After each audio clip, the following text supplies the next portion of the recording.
Капа болдуңузбу? Капа болбоңуз. Бул дүйнө капа болууга арзыбайт. Ар дайым күлүп жүрүңүз.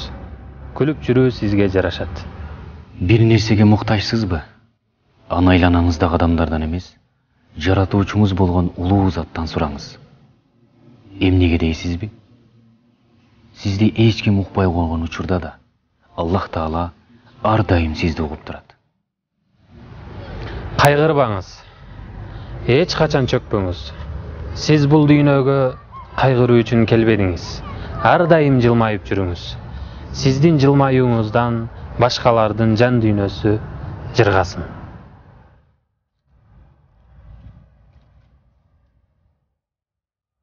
Сабыр кылыңыз.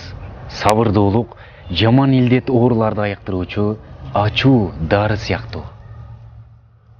Капа болбоңуз. Көңүлүңүздү оорутпаңыз. Достук жылуу мамилеңиздерди үзбөңүздөр.